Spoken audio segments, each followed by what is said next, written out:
Hi అండి. Welcome to my channel. ఈరోజు మేము అత్యంత పురాతనమైన, చాలా ప్రసిద్ధి చెందిన ఆలయానికైతే వెళ్తున్నామండి.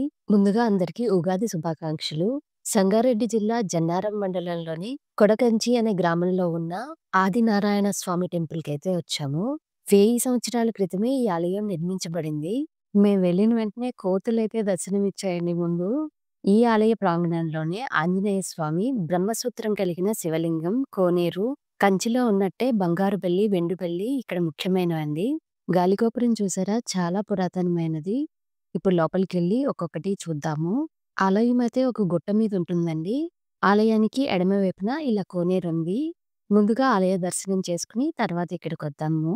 కోనేటిలో స్నానం చేసి ఆలయం లోపలికి వచ్చి బంగారు బెల్లి, వెండి బెల్లిని తాకితే దోషాలు పోతాయని అంటారు. కంచికి వెళ్ళలేని వారు కనీసం కొడకంచికైనా వచ్చి దర్శించుకుంటూ ఉంటారు. ఇక్కడ ఆదినారాయణ స్వామివారు స్వయంభూగా శ్రీదేవి, భూదేవి సమేతంగా వెలిసారండి. పై అంతస్తుకి స్వామి దర్శనానికని వెళ్తాము. కిందన చూస్తున్నారు కదా! ధ్వజస్తంభం ఉంది. ముందు అక్కడికి వెళ్దాము. ఈ చెట్టు చూస్తున్నారా? ఎంత పెద్దదో! దీని వయసే ఒక వందల సంవత్సరాలుంటుంది.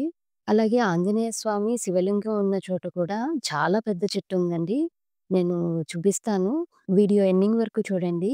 ఇక్కడ ధ్వజస్తంభాన్ని తాకి భక్తులు కోరికలు కోరుకుంటే నెరవేరుతాయని భక్తుల విశ్వాసం. ఈ ఆలయ చుట్టుపక్కల ప్రదేశాలు కూడా చాలా ఆహ్లాదకరంగా ఉన్నాయండి. పెద్ద చెరువు ఉంది. చుట్టూ కూడా పచ్చటి పొలాలు.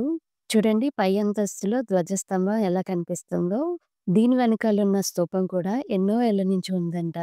ఆలయ చరిత్ర చూసుకుంటే అల్లన్ని వంశస్థులైన రామోజీరావు గారికి స్వామివారి కలలో కనిపించి, ఇక్కడ అడవిలో నేను విగ్రహ రూపంలో ఉన్నాను. నన్ను వెతికి తీసి గుడి కట్టించమని అన్నారు. ముందు వారికి స్వామివారి విగ్రహం కనిపించలేదంట. తర్వాత స్వామివారు మళ్ళీ కలలో కనిపించి, ఒక గరుడ పక్షి మీకు దారి చూపుతుంది అని చెప్పారంట. అప్పుడు రామోజీరావు గారు, అతని వంశస్థులు దాన్ని వెంబడించి స్వామివారి విగ్రహాన్ని ఒక పుట్ట నుండి వెలికి తీశారంట. చూడండి స్వామివారి విగ్రహం ఇలాగే కనిపిస్తుంది.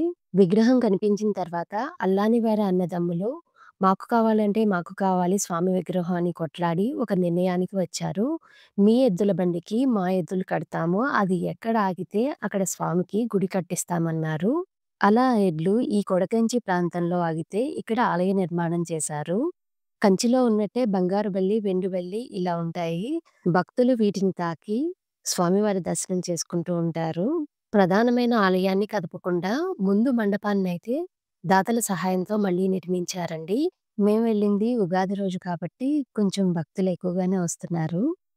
ఇంక తర్వాత కోనేరు చూడ్డానికని వచ్చాము. ఇలాంటి కోనేటి నిర్మాణాలు పురాతనమైన ఆలయాల్లోనే ఎక్కువ కనిపిస్తూ ఉంటాయి.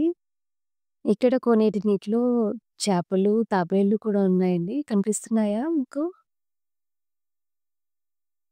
వీడియో నచ్చితే కనుక ఒక లైక్ చేసి 10 మందికి షేర్ చేయండి.